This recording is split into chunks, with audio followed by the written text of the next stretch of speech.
Let's look at chapter 25 in your book. It's page 288, and it's starting to talk about digital imaging. And we're going to look at and identify what is digital imaging, what does it consist of. There's different methods that we can use when it comes to digital imaging and why it's important for us to be able to use it, and also just why it's important all the way around.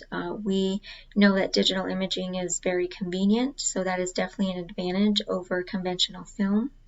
And when digital imaging first came about with the use of the sensor, it came out in the late 80s, and dentists at that time, this was something that was really expensive to make that transition from conventional to digital because of the upfront cost was a lot.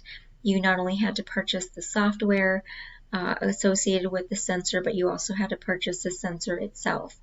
This method with the sensor is considered a direct digital imaging because once the exposure button is pressed, the image immediately comes up on the computer screen, which one is why it makes it very convenient. Digital imaging also complies with the ALARA concept or principle, and we know this from chapter 5. ALARA stands for as low as reasonably achievable, and it's minimizing the exposure to not only our patients but also to ourselves.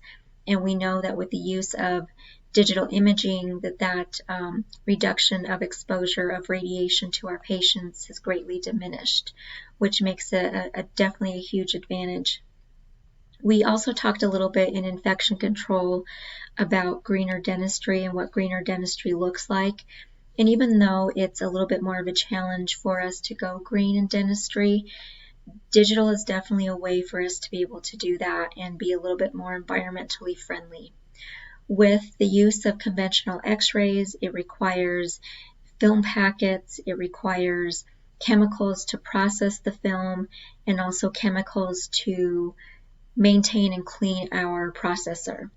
So with the use of digital imaging, it reduces the need for purchasing film and purchasing chemicals. We know that when we do conventional film, there's lead foil within our film packets that we have to make sure that we're disposing of properly, and it's not something we can just throw away in the trash. And same with our film packets. There's kind of different layers associated with our film packets that's adding to that additional waste that we're putting into our environment. And then definitely the chemicals as well. It's not something we can just dump down the drain once we're done using it. We have to make sure that some of the chemicals, especially the fixer, that we're disposing of it due to the silver halide crystals as it's removing those off of the film. We can't have any of that silver that's contained in there just running through our and contaminating our water supply. So again, it's definitely has advantages in a lot of different ways, because this is definitely an aspect of dentistry that we can be a little bit more environmentally friendly when it comes to digital x-rays. You also know, having had the opportunity to do conventional x-rays, just the process that it takes. It's from the time you take the x-rays to the time that you process the x-rays, quite a bit of time has gone by. And once you get those x-rays and you start mounting them, if you start to notice that maybe one or two of your films or more requires retakes, well, then that's adding to the additional time you've already spent to initially take them and process them. So a lot of time has gone by. With digital, it's much faster, it's much quicker. You push the button, the image shows up immediately onto the screen, and you can immediately determine if that is an x-ray that the doctor can diagnose off of, or if it's something that you might have to retake. And to retake, again, very simple. Just insert the sensor back in the mouth, take it, and it shows up again. So it definitely reduces the amount of time spent to take and also process x-rays.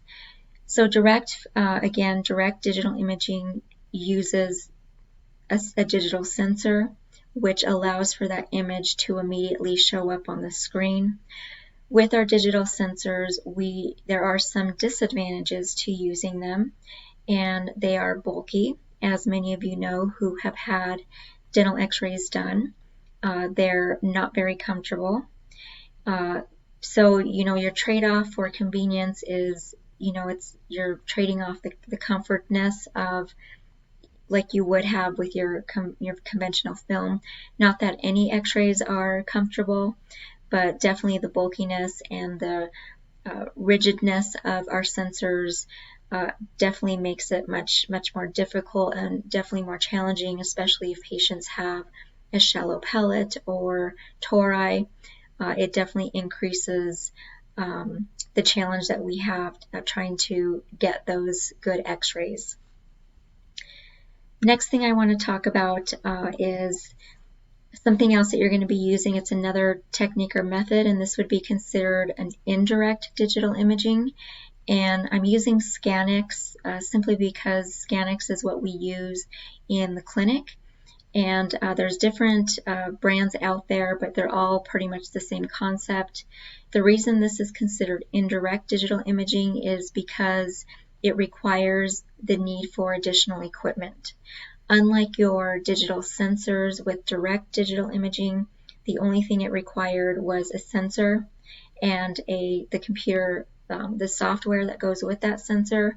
We could still use the same X-ray machine that we use for conventional film. There's no need to purchase a whole new machine, so it just required the need for two things, software and sensor, for direct digital imaging. With Scanix, we have basically an additional step that we're adding. So very similar to conventional film, with the difference being that instead of film packets, it's actually a phosphor plate. It resembles film. It comes in different sizes. It is flexible. The only difference or disadvantage to using Scanix is that it requires, again, for you to process by inserting it into the machine once you expose the x-ray, and it retracts that image and uploads it into your computer system.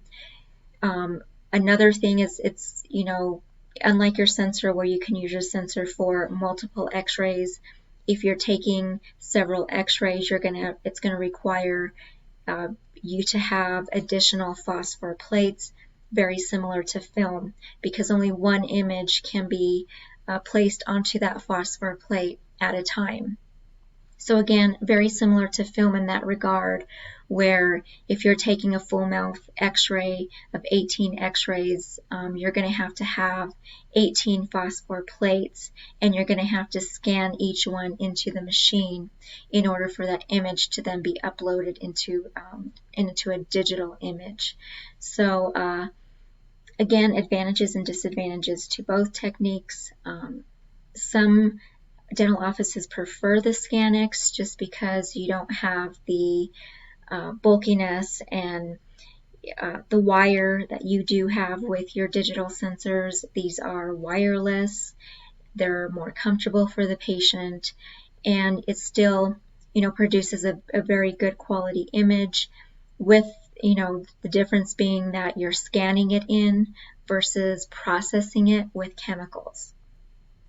The hope is for the future with digital sensors is, as technology advances and changes, that they can sort of mimic those digital sensors to be a little bit more like film or more like these phosphor plates, and that they're a little bit more flexible, they're a lot thinner, and possibly they could even be wireless. So if we can combine the two digital sensors with phosphor plates, kind of combine those two technologies together, then that's going to be a much better and definitely more convenient way to be able to do digital x-rays.